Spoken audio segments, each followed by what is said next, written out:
반갑습니다. 이충훈입니다.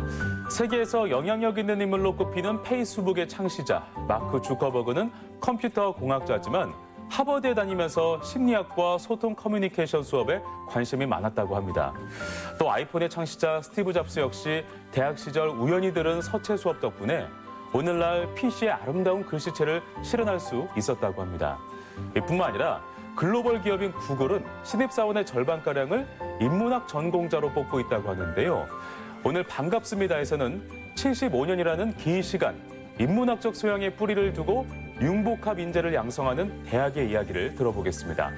박맹수 원광대 총장 자리에 모셨습니다. 안녕하세요, 총장님. 반갑습니다. 예, 반갑습니다. 네, 잘하셨습니다, 총장님. 예, 고맙습니다. 네, 우선 축하드려요. 개교 75주년을 맞이했다고 들었습니다. 네, 고맙습니다. 네. 네.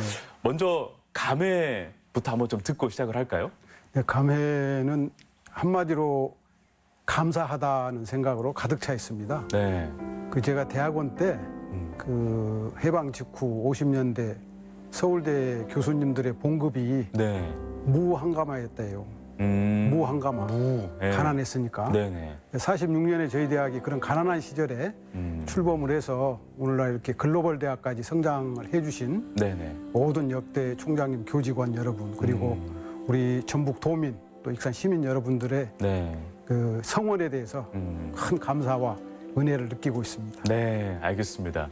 그러면 1946년에 개교를 하게 네, 그렇습니다. 된 거네요. 네. 그런데 훨씬 더 그 전에 오랜 기간 이 교육기관으로서의 준비를 하고 있었다라고 저는 이야기를 들을 수가 있었거든요. 네, 그렇죠.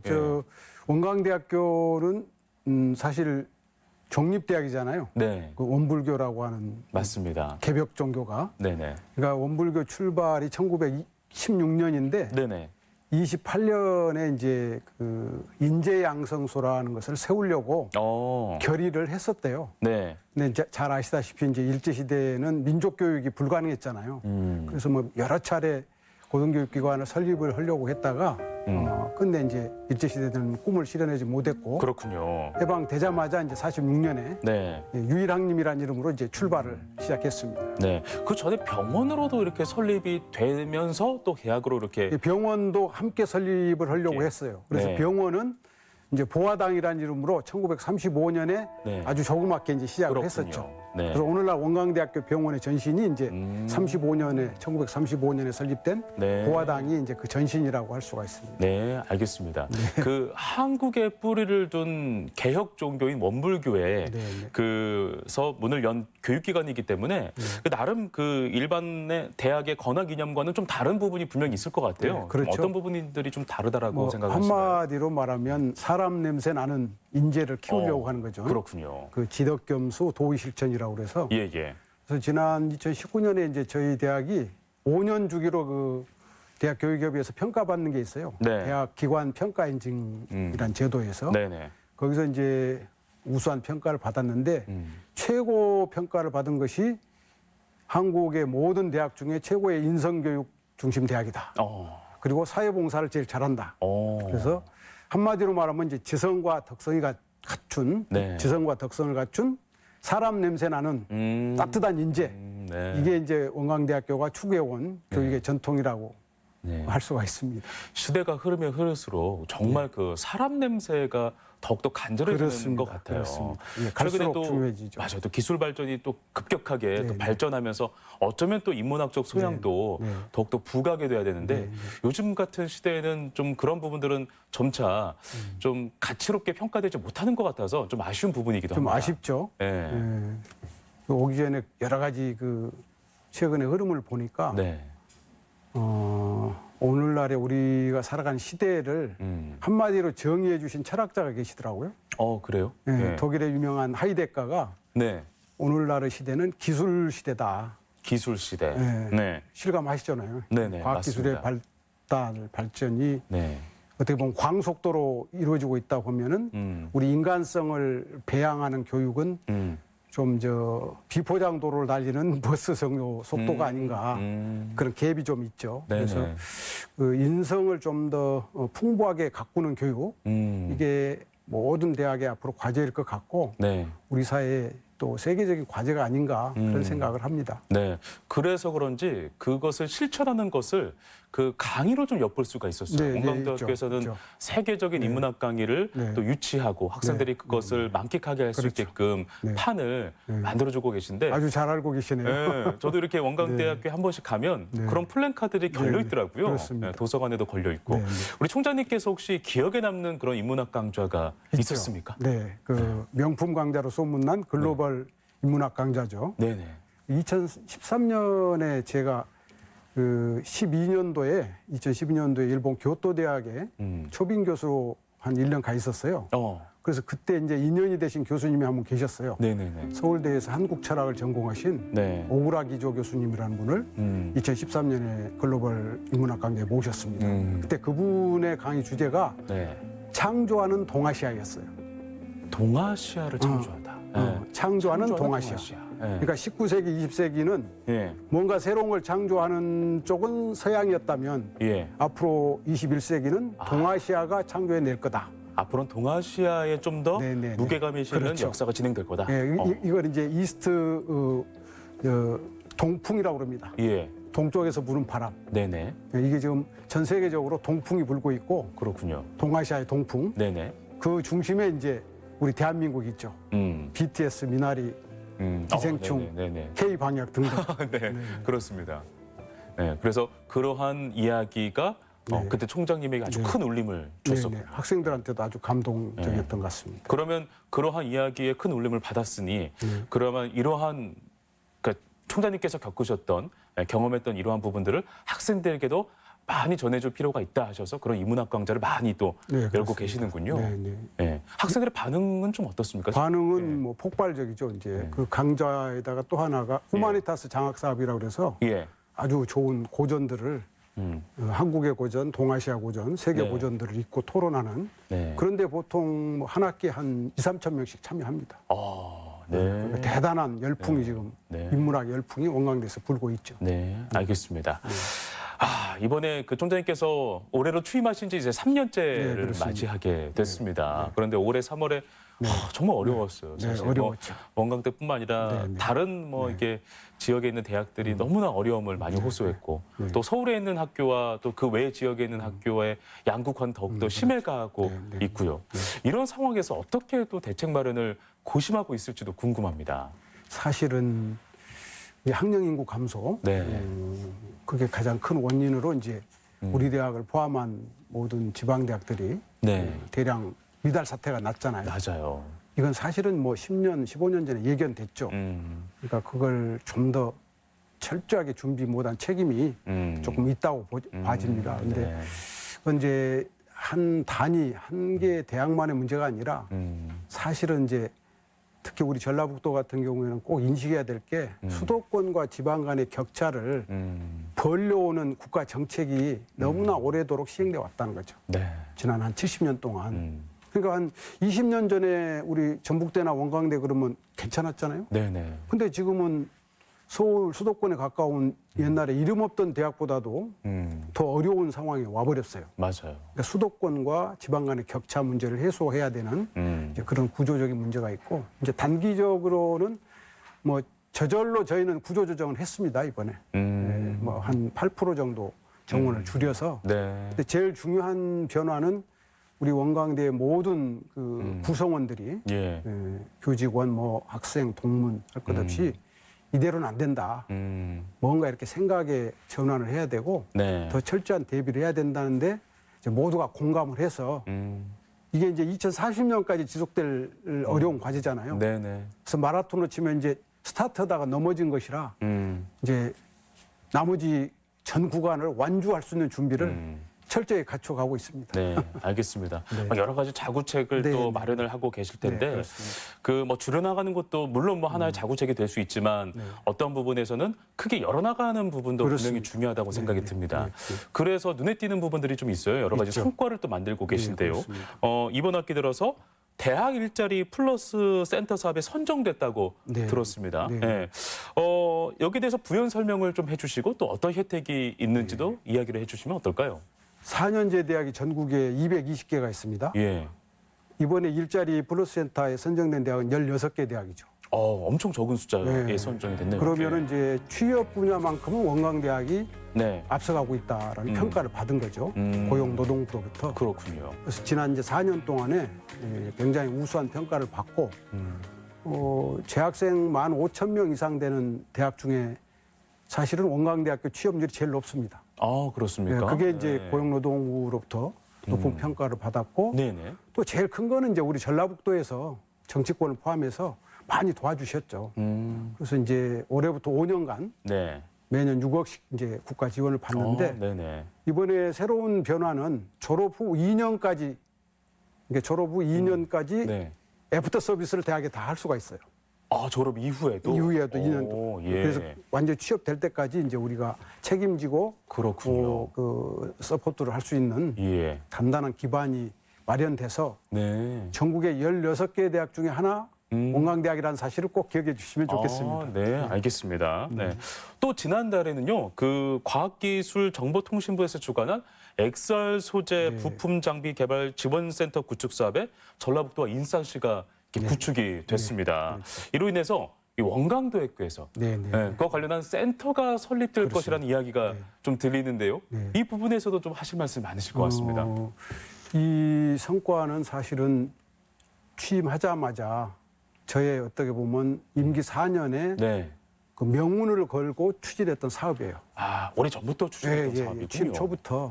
왜냐하면 이제 잘 아시다시피 지금은 4차 산업혁명 시대잖아요. 네. 그 중에 이제 그 XR이라는 게 가상현실 VR하고 네네. 또 증강현실 AR, 네네. 홀로그램 이 세 산업을 얘기하는데 그렇군요. 거기에 이제 소재, 부품, 장비를 개발하고 네. 그걸 실증하는 센터예요. 예. 그래서 이건 뭐 저희 대학만의 노력만 가지고 된 건 아니고 우선 정치권에서 이제 굉장히 많이 도와주셨죠. 우리 그렇군요. 전북 지역 국회의원님들이.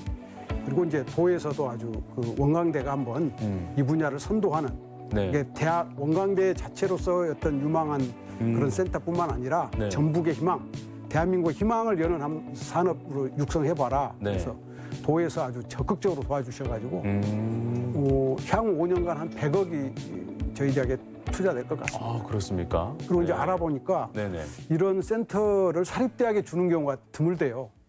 그러니까 전 들어본 적이 없어요. 예, 예. 저는 그래서- 아주 유일하지 않을까 하는 생각도 그래서 좀 있고요. 이거는 하여튼 우리 전북 지역 김수흥 전 이춘석 국회의원님을 비롯한 예. 또 김성주 의원님 이런 분들이 많이 도와주셨고 송하진 도지사님을 비롯한 도에서도 적극적으로 협조를 하셨고 그렇군요. 그리고 이제 익산시에서 네. 도와주셔서 네. 그래서 하여튼 대한민국의 희망이 될 수 있는 네. 분야로 책임지고 육성하려고 지금 네. 단단히 준비를 하고 있습니다. 그러면 XR 개발지원센터가 원광대에 설립되게 되면 네. 이제 원광대학교에 있는 학생분들이 그 센터에서 네. 앞으로 정말 유망한 기술들을 많이 그렇죠. 습득을 할 수가 있겠네요. 한 3가지 혜택을 받는 것 같아요. 예. 이제 학부에 바로 대학에 들어오면은 예. 가장 선도 기술을 교육과정에서 그냥 습득을 합니다. 예, 예. 학생들이 특히 그렇군요. 창의공대 학생들이 네. 그리고 이제 그 학생들이 대학원을 간다든지 더 뭐랄까 이렇게 고도의 연구자로 성장할 수 있는 그런 기반이 닦여지는 거고요.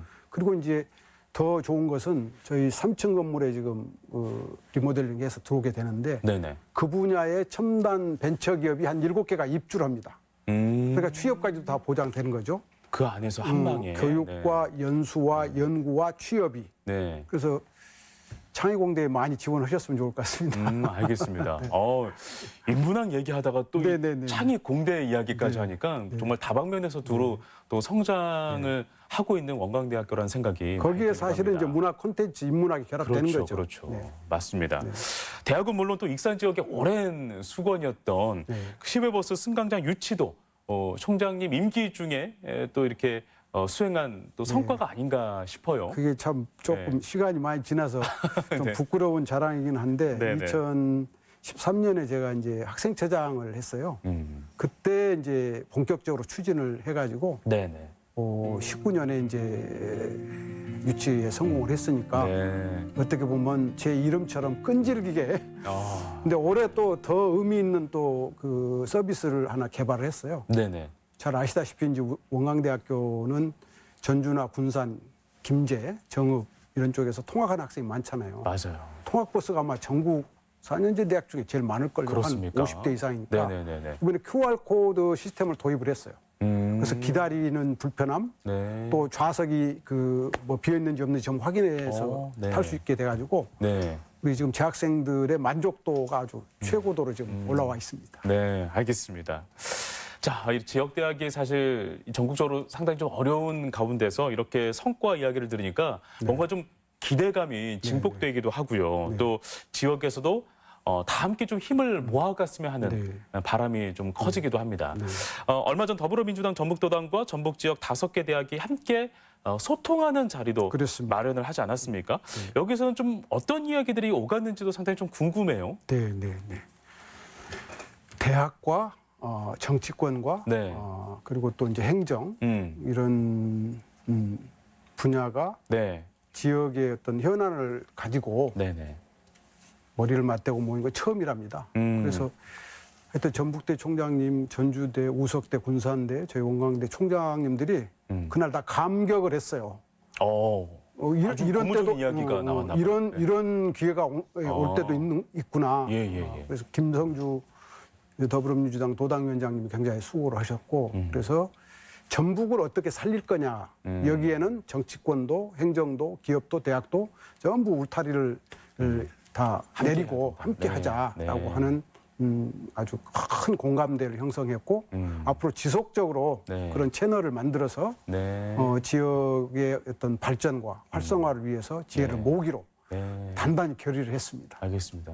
거기서 총장님은 또 어떤 말씀하셨고 또 이렇게 들은 이야기 중에 이거는 정말 대단한 이야기였어라는 뭐 이야기들이 좀 있었습니까? 궁금해요. 그 안에서 일어났던 이야기들이. 저는 이제 이런 제안을 드렸어요. 네.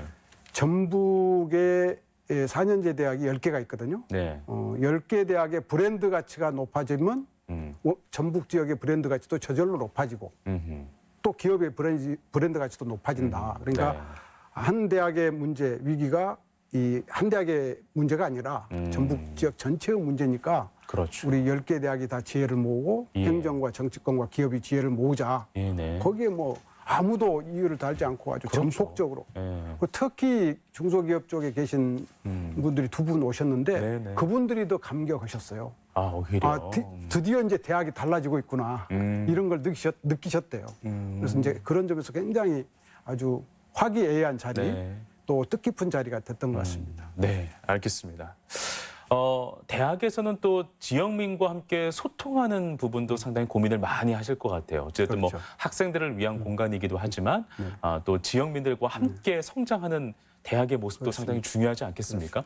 그래서 그런지 원광대학교 박물관이 개관 50주년을 기념해서 도록을 발간을 했어요. 저희 앞에 이렇게 좀 책이 놓여져 있는데요. 좀 보여드리려고 가져왔습니다. 예, 이거 관련해서도 한번 좀 이야기를 한번 들으면 좋을 것 같아요. 예, 지나온 50년, 다가올 50년 해서 이렇게 책이 멋지게 또 나와 있습니다. 지나온 50년, 다가올 50년은 이제 저희 원광대 박물관이 1966년에 그러니까 2016년이 사실 50주년이었는데 좀 여러 여건이 되지 못해서 간행을 못하다가 제가 명색이 이제 인문학 출신 총장이잖아요. 이거 하자. 왜냐하면 이제 12만 점의 유물이 보존돼 있어요. 불교 미술, 민속, 또 우리 한의학 서적, 뭐 목가구, 아마 우리 남도 지역, 특히 전라북도를 포함한 남도 지역의 민속 유물로서는 최고일 겁니다. 참 멋지네요. 이거는 뭐 저희 대학의 자산이 아니라 우리 지역의 자산이니까 그분들에게 좀 널리 알리는 도록을 만들자. 그랬더니 또 익산시에서 원광대만 혼자 하지 말고 원광대 박물관, 익산 국립박물관, 또 입점리 전시관 협업하자. 해서 또 같이 명품도 같이 나왔습니다. 이게 이제 또 협업해서 만든 그래서 연합도록이군요. 그렇습니다. 이번에 이제 우리 지역에 어떻게 보면 이제 전통 문화랄까 그런 쪽에 좀 서비스하는 좋은 작품이 2개가 나와서 이번에 이렇게 소개를 해드렸습니다. 그렇군요. 그럼 이런 도록들은 어찌됐든 그 일반 시민들도 함께 좀 찾아볼 수 있고 언제든지 열람할 수 있는 일단 이제 국공립도서관 시를 포함한 모든 국공립도서관에 다 보내드렸고요. 또 이제 관심이 깊으신 분들은 저희 대학 박물관으로 연락하시면 워낙 지금 호평이더라고요. 그래서 좀 추가 제작을 하려고 그럽니다. 아, 그러니까 그렇습니까? 뜻 있는 분들은 연락하시면 네네. 저희가 서비스를 해드리겠습니다. 알겠습니다. 네. 그 원광대 박물관은 굉장히 유명하잖아요. 그렇습니다. 네, 그 유물의 종류가 정말 다양하고 또 이 문화재적 가치가 뛰어난 자료도 상당수 있다고 그렇습니다. 들었는데요. 박물관의 대표적인 어떤 유물들, 예. 자료들이 있다면 하나 좀 소개를 해주시겠습니까? 대곡사명 비추는 건 제가 비추겠습니다. 감로왕도입니다. 네네네. 보물 1990호. 그래서 그 대학 박물관에 보물을 소장하고 있는 건 굉장히 네. 드문 일이거든요. 네네. 근데 이 지금 감로왕도 불화를 포함해서 네네. 원광대가 소장하고 있는 그 불교의 불화, 부처님 불상들 그림 그 불화가 아주 네. 굉장히 다양한 작품들이 네. 수록돼 있고요. 네네. 최근에 이제 조선시대 재상을 지낸 두 분, 박상이라는 분, 박순이라는 분의 초상도 네네. 전라북도 유형문화재로 그 지정이 됐죠. 네. 그 최용신이라는 화가가 계셨죠. 네네. 그분이 그리신 또 저 일제 말에 독립운동가셨던 박예창이라는 분의 초상도 우리가 있습니다. 네네. 우리 그러니까 전북의 자존심과 관련된 그렇군요. 작품이라고 보시면 네. 이런 소중하고 정말 의미 있는 작품들이 박물관에 소장이 돼 있다라는 이야기. 그렇습니다. 여기서도 참 뭐랄까 시민으로서 도민으로서 뭔가 좀 자부심이 느껴지고 뭔가 좀 자긍심이 느껴지는 그런 또 부분이기도 하네요. 활짝 열려 있으니까요. 언제든지 오시면 네. 관람 가능하십니다. 네, 알겠습니다. 지난 11일은 동학농민혁명 기념일이기도 했습니다. 총장님 별명이 동학쟁이잖아요. 네. 네. 올해 그리고 그 동학농민혁명 대상을 수상하시기도 했어요. 네, 다시 한번 좀 축하를 드립니다. 네. 감사합니다. 전북의 동학농민혁명의 역사 또 이 동학농민혁명의 정신 개성을 위해서 노력해야 할 부분도 말씀을 이 자리를 빌려서 들어볼까요? 그래서 제가 늘 저 시민 강좌 때 하고 드리는 말씀이 있어요. 뭡니까? 네. 박명수가 죽기 전에 해야 할 네. 남자의 자격 3가지가 있습니다. 네. 그 태백산맥과 같은 동학 소설을 쓰고 죽는 일, 그다음에 명량인 같은 불멸의 그 최대 사극 드라마를 시나리오로 완성하는 일, 네. 그리고 동학혁명 유적지, 동학 유적지를 세계 문화유산으로 등록하는 일. 근데 최근에 이제 세계 그 문화유산으로 네. 동학혁명 관련 기록물을 지금 추진 중에 있기 때문에 예. 아마 이번에 이제 상을 주신 그 뜻은 좀 그동안에 애썼지만 더 애를 써서 동학혁명의 세계화, 그중에 동학혁명 기록물들을 세계 문화유산으로 등록하는 일에 네네. 더 힘을 쏟으라라는 격려와 당부 말씀 아닌가 네. 지금 이렇게 생각하고 있습니다. 네, 총장님은 아직도 할 일이 참 네, 맞습니다. 네. 숙제가 언제나 많으신 것 같아요, 우리 총장님은. 네. 자, 이제 끝으로 원광대학교 75주년을 맞아서 우리 교직원 여러분들과 또 학생 여러분들에게 하고 싶은 말씀 마지막으로 한번 좀 청취해 보도록 하겠습니다. 오늘의 원광대학을 만들어 주신 그 선배 총장님들 또 선배 교수님들 직원분들의 노고 그 노고 덕분에 오늘의 우리 원광대학교가 존재한다. 그리고 이제 적어도 원광대학 하면 인성교육의 최고 또 사회봉사 분야의 최고의 대학 그러면서도 이제 4차 산업혁명을 선도해 가려고 하는 용트림을 하고 있는 대학이다라는 것에 대해서 자부심과 긍지를 갖고 함께 지혜와 힘 에너지를 좀 모아주시면 좋겠다. 그리고 이제 꼭 하고 싶은 말씀이 있습니다. 제가 이제 남은 임기가 2년 있거든요. 2년 동안에 개교 100년에 대비한 준비를 하고 가고 싶어요. 그게 개벽원강 발전기금 조성운동입니다. 2046년에 1000억을 달성하는 목표로 지금 운동을 시작했거든요. 올해 개교 75주년이니까 개벽원강 발전기금 조성운동에 많은 관심과 지원을 부탁드리겠습니다. 알겠습니다. 앞으로도 요즘 대학이 참 힘든데 이 위기를 슬기롭게 잘 극복하고 또 지역과 상생하면서 정말 의미 있는 역사를 써 내려가길 응원하겠습니다. 오늘 여기서 마치겠습니다. 고맙습니다. 고맙습니다.